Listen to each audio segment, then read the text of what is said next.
Super Bowl 49, the game known for just one play. But what if there was more to it than just one play? After all, why did the Seahawks need to score a touchdown in the first place?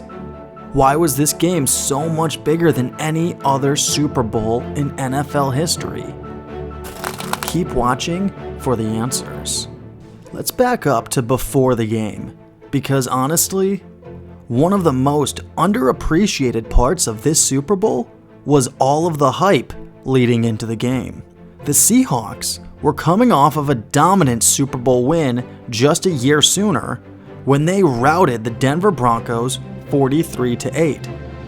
And nothing in the season following indicated that the Seahawks had any intentions of slowing down. They ripped through the Green Bay Packers to open up the regular season and finished the season as the number 1 seed in the NFC. The same feat they accomplished a year sooner in 2013. The Seahawks' playoff run wasn't without drama, however, as they played what is still regarded by many as the best NFC Championship of all time. The Seahawks and the Packers matched up in a game where the Seahawks found themselves down 19-7 with just 2:09 remaining on the clock before they stormed back, scored a touchdown, recovered an onside kick, scored again, completed a 2-point conversion, and then drove down the field on the first drive in overtime, scoring the game-winning touchdown to punch their ticket to the Super Bowl. New England had a much less dramatic AFC Championship on the scoreboard, but much more dramatic AFC Championship in the aftermath of the game. An NFL investigation found that some of the footballs the Patriots used in that game were not at the proper air pressure level. Brady was at least generally aware of a scheme to take the air out of the ball to give him a better grip. In order to best understand the drama surrounding the Patriots coming into Super Bowl 49, you've got to remember a few things.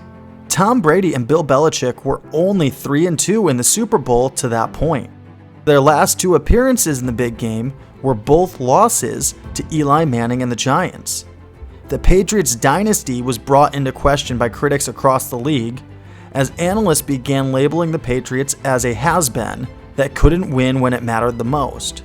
Also, the noise surrounding Deflategate was getting louder and louder as the Super Bowl grew nearer and nearer. Many drew comparisons to Spygate, the Patriots cheating scandal many believed to help them win Super Bowl 36 15 years earlier. And the final bit of drama surrounding the Patriots coming into Super Bowl 49, Pete Carroll and Bill Belichick. The last team to fire Pete Carroll was the New England Patriots in 1999. Carroll went on to coach the USC Trojans before returning to the NFL to coach the Seahawks. Meanwhile, the Patriots traded for and hired Bill Belichick to replace Carroll. While Carroll was winning national championships in college, his former NFL team, now led by his replacement, was winning Super Bowls.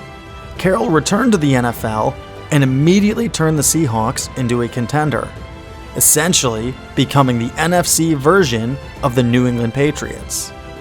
And now, the 2 juggernauts were meeting in the Super Bowl, the Patriots and the Seahawks.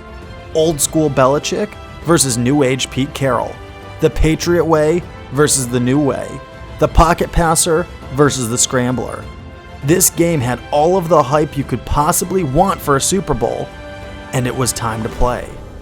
The first half lived up to the hype as the 2 teams went to the locker room knotted up at 14-all. The third quarter, however, changed things as the Seahawks opened up the second half with a field goal, then intercepted Brady, and then scored a touchdown to give themselves a 10-point lead. The chances were looking good for Pete Carroll and the Seahawks, especially with the Legion of Boom defense that surely could protect a 2-score lead. Brady and the Patriots then scored touchdowns on back-to-back possessions, taking a 4-point lead with just over 2 minutes left in the game.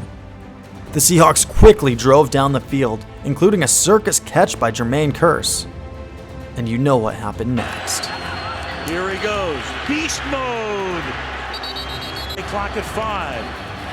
Pass is intercepted at the goal line by Malcolm Butler. As I said at the top, this game is remembered for one play. But what about the 14 points Brady and the offense scored in the fourth quarter to make that play necessary? After all, even if the Legion of Boom could have held the Patriots to just 10 points in the fourth quarter, the Seahawks wouldn't have even tried to score the touchdown to end the game. Instead, they'd have suffocated the clock for a Steven Hauschka game-winning field goal as time expires, almost like the Chiefs did to the Eagles in Super Bowl 57. Pete Carroll recently said that if the Seahawks would have won Super Bowl 49, they'd have gone on to win Super Bowl 50 as well. Had we won that game, we'd have won the next one. We'd have won again. Because we got back anyway. We went back to the playoffs anyway. Personally, I find it hard to believe that that's true, especially with how dominant the Panthers were throughout the regular season and the playoffs in 2015.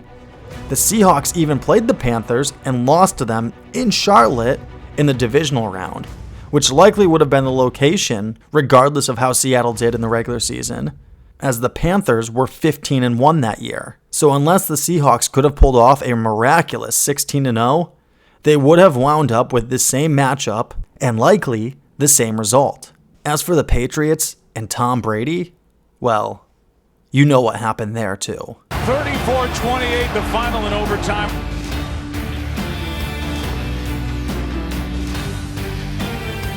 But now I turn it back to you. Was the Legion of Boom to blame for Super Bowl 49? If the Seahawks would have won that game, would they have gone on to win Super Bowl 50? Drop your thoughts in the comments section. Be sure to like and subscribe for more NFL content.